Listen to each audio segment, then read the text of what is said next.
どうも、小田監督です。今回なんですけどもですね、秋葉原をですね、パトロールしたいと思います。東京秋葉原のトレーディングカード店でポケモンカードおよそ1500枚合わせて64万円相当が盗まれた事件で、ポケモンカード650枚、販売価格およそ1300万円千代田区外神田の店舗に侵入し、ポケモンカードを狙った同様の窃盗が相次いでいて、店の入り口付近のドアは破壊され、ガラスが粉々に。今何時ですか？今3時近いんじゃないですか。はい、今ですね、2時23分。年末といえば、カードショップ何が起こる？強盗です。空き巣。去年はね、秋葉原ね、めちゃくちゃエグかったんですよ。秋葉原どころじゃないです。全国で。ポケモンカード、カードショップの空き巣被害、よくニュース見たと思うんですけど、僕ね、独自にパトロールしようと思ってまして、年末から年始にかけてね、これ実はね、僕ね、去年一人でやってんですよ。もうあまりにも多発してて、年末ぐらいから年始ぐらいまで、ガチで一人でチャリで、こいつでパトロールしてました。それでも、パトロール終わって帰ってきたら、被害受けてるみたいなお店がめちゃくちゃ多くて、警察のパトロールしてたんですけど、もう去年独自に一人でやってたんですよ。なので今日はね、ちょっとそれも兼ねてちょっとパトロールをしていきたいと思います。秋葉原の夜の街出くわしちゃったもんならね、びっくりだね。そんなことないと思うんですけど、そうなったらね、速攻で通報したいと思いますんで。最近だと池袋中野、まあちょっとね、店舗名伏せますけど、池袋だったり中野だったり横浜の方かなだったりとか、もうめちゃくちゃありますよ。うちの店の目と鼻の先とか普通にあるんで、うちは結構ね、防犯対策セキュリティ高いって警察の人にも言われてるんですよ。だからもう本当に金庫に全部高額とかも入ってるし、もうそもそもショーケースに並んでないっていうね。なんで入っても取るもんないんですけど、それでもね入ってくるっていう最近の犯行らしいんで、ただね、これね、犯人全部捕まってますからね。うちに前他の県でね詐欺したやつらも全部捕まってます。実名で報道されてますから。普通にね、なんかいっぱい起きてるからね、やるとかって思ってるやついたらね、捕まるから普通に。なんで、僕はね、カードショップの代表として秋葉原の街をね、ちょっと夜中パトロールしたいと思うんで。なんかルートがあるんですか？ルートあるよ。いつも行ってたルートあるんで。おう、寒いし眠いな。寒いです今日は。俺去年これで風邪ひいてるから気をつけて。いや本当に。ガチで風邪ひく温度多分ねマイナス20度ぐらいある今。まずね、ニンニンスタートなんですよ、僕は。で、一人の時はチャリで、もう朝までぐるぐるだから2時間ぐらいパトロールしてる。一回見回すとかじゃなくて、周回してる。ここもまず入れないんだけど、こう間ちゃんとチェックして、ガツガツに俺ほんとパトロールしてたから。こんなとこに入るんですか？でもこういうところからね、侵入してきたりするんでね、ちょっと今のね、裏側はちょっと入れないでほしいんだけど、ほんとね、あいつらもね、ほんとにどこでも入るからね、頭悪いから普通に。まあ別に自分の店だけじゃなくて、他のお店も守りたいじゃん、やっぱり。近隣のお店がさ、めちゃくちゃ被害に遭ってる去年。で、なんかもう一言じゃないなと思って、いや本当にこれ買ってパトロールしてたわけ。今日ちょっと撮影だからね、浅い時間だけど、もっと深い時間パトロールしたりしてる。だいたいまあ2時から5時とか。もう日が上がるまでとかやってたね。もう絶対捕まえたろうと思ったんだけど、なかなかいなかったわ。結構ね、今日映すけど、秋葉原って裏入るとね、すっげえ静かでなんもないの。だから本当にパーンと入れちゃうような感じなんよね。ここがもういきなり誰もいないから、ほら。昼間なんてだって昼間めちゃくちゃいるやん。めちゃくちゃいるのに。でも2時半になったらこうなっちゃうんですよ。ここにずっと張ったりとかしてた。だから誰が通ったらブワーッとそこ行ってとか、止まってる車の中で待機してる可能性もあるから、ちょっと今年もやるんで、もしいたらマジ捕まえるから、マジで許さないからね、俺ほんとマジで叩いてるやつとか、ほんと普通に絶対捕まえてやるって感じなんで、僕だからそれで去年いろいろ調べて、警察の人とかともいろいろ連携取っていろいろやったんですけど、捕まるのって入った後なのね、結局。だからでも入られたらお店はさ、ショーケース割られたりとかさ、いろいろあるやん。入られないってことが大事なんよ。いやそうですよね、ボロボロになっちゃうしっていう。そうまあこの辺のとあるお店は裏窓割られて入られたりとかね、去年は。でなぜかさ、なんか自作自演だとか言ってくるやつもいるわけよ。なわけねえだろって。まあ一部ね、そういうのもいたらしいんだけど、なんか最近はこの辺もカードショップ増えたんですよ。去年はなかったんですけど、まあ去年より明るいね、なんか随分。意外と見えないんだよね、こういうサイドの暗い場所が。裏口の窓とか割って入ってくるんで。ここら辺もでもさ、明るくなったね、随分。前まで真っ暗だったのからね。だからね、金庫移動させられたお店とかもあったし。これだけ人がいないと逆に人がいるのが目立ちますね。まあもっと深いとマジ人いないからね。今日はね、まだね、金曜の夜なんですよ。いる方なの、これ。今日はまだなんていうの、マシで、日曜の夜ってマジ誰もないから。音すら聞こえないみたいな。こんな寒いのに。あまりにもムカつきすぎて、俺。はい。寒いけど関係ない、回ってたんよ。まあ今はね、どこのお店もかなりセキュリティ高くてさ、まあ難しいと思うんだけど、あまりにもニュースが多いからさ、防犯意識今高いから、それなりにどの店舗も今かなり防犯してると思うんだけど、今後なんかこうポットでのショップがあったとしたらなんかアドバイスとかないんですか、あるんですか？まずね、電気はね、消さない方がいいね。多いですね、そういうお店なんか。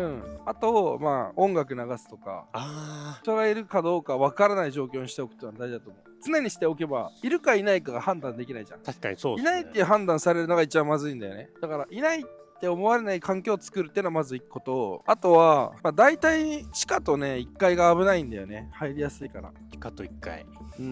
それはもう相当な防犯対策した方がいいね。まあ、俺も自分の店入られてないからなんともない分かんないんだけど、よく今までの手口をさ見て言うと、結構秋葉原で俺ブロックごとに考えてるんだけど、末広町の方から、まあ、うちのブロックがあって、2番目の真ん中のブロックがあって、ここがまあ3番目のブロックで、こっちが一番駅に近いブロックだね。駅から離れてれば離れるほど危ないみたいな感じなんですかね。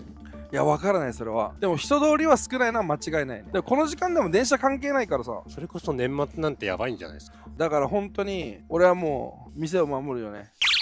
ああいう怪しい車とかあるじゃん。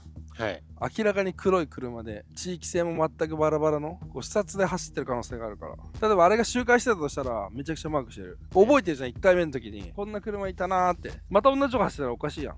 まあここまで来たらだいぶ人通り多い。そうですね。でもね、とはいえマジでちょっと人がいたとしてもやっぱ僕ニュース見たんですけど、その入ってもう1分とかそうやられちゃう。そうなんだよね。もっと人通りとか車通り少なくて、で明らかになんかいる車とか目立つのね、日曜とかは。だからなるべくそういうそういうのを見てチェックして、普段はねチャリでやってたから、もうちょっとあっちの方も行ってたね。ニュー秋葉原ビルの方とか。あれだけやっぱ警備会社バンバンつけてても、うちはだからもうなんか初めて近くのところが強盗に入られたみたいになった時に、割とそれが本当オープンしてすぐだったんだけど、全部もうプロ棋士に変えたの、一瞬で。過剰なぐらい俺が敏感だから。まあでもそういうのはみんなやってますよ。いやでもね、お店によるかな。でもうちはもう1万円以上はもうショーケースに並んでないから、コピーした紙並んでるから全部で、もうそれで欲しいのはそれじゃあ見せてくださいっていう感じで見るみたいな。だから金庫自体もでかい大人でハンマーで10分間殴り続けても開かないぐらいのやつだから、何百キロってあるやつだから、1分2分の犯行だからね、基本は。あとはまあいろいろ入ったら大変なことになるようなことになってるぐらいの、その別のセキュリティも入ってる。セコム以外とかに。なるほど。あと中入ったら出れないかも。まあ入れないと思うけど、入ったとしたら多分出れないね。どの店もそういう風な感じしてるから。でもやっぱあれなんすかね、監督のお店はそれこそまあハイクオリティな警備じゃないですか。なるべくはやれること全部やってるけど、高い安いでやっぱそういうのもありますよね、多分。なんかもともとカードがそんな高くないものじゃん。ほんとここ 2,3 年じゃん。値上がりしてきた。でもっと言えば去年の夏とかぐらいからさ、価格おかしくなってきたわけよ。だから従来のカードショップってそんななんかセキュリティバチバチな感じじゃないわけ。そういうお店にも例えばさ、10万だ20万だっていうのが何枚も並んだりとか扱うようになってきてて、セキュリティが追いついてないよね。だって明らかにさ、そんなガラスのショーケースに1個割ったらさ1000万円分取れますみたいな普通並べないじゃん。並べませんね。だってそんなの営業中でも並べないじゃん。だけどそれは並べる時代になっちゃったから、でそれに対するオペレーションが追いつかないで、結局追いつかなかった店とか考えが甘かった店がそういうの取られちゃったり入られる可能性が高いんじゃないかな。なるほど。とはいえさ、そのお店のセーターを思ってなんか俺は全く思ってなくて、こういうのってやるやつが100悪くてと思ってる俺は。そんなことさするやつが絶対におかしいのに、なんで入られた店が設計でなんか、いやおかしいみたいな、一時期そうあったからね。なんかそういう環境を作らないと大事なんで、まあ自主的にこういうのね、年末はちょっとやんないとね。いや年末が来たのって感じだわ。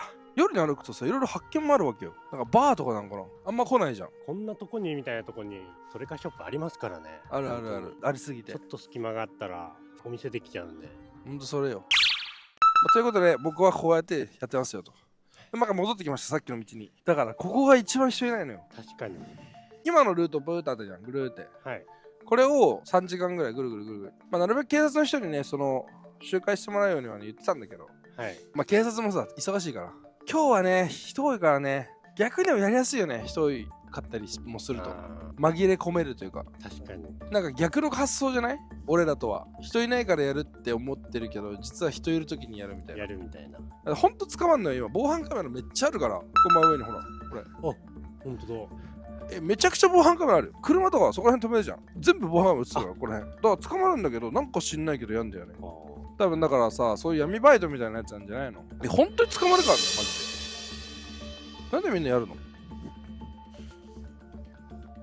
アルバイトした方が効率いいで。というわけでね、まあ僕はちょっと今年はまた夜の街にこうやってぐるぐるぐるぐるチャリでね、もう自主パトロールしようと思いますんで、はい。うちも気をつけてるけど、なんかね、カード以外もね、年末年始ってこういうのが増えたりとか、まあ、あんま良くない話なんだけど、するからみんなでね、防犯対策しっかりして年越しをしましょう。しましょう。はい。というわけで、あざした。ロバエコさん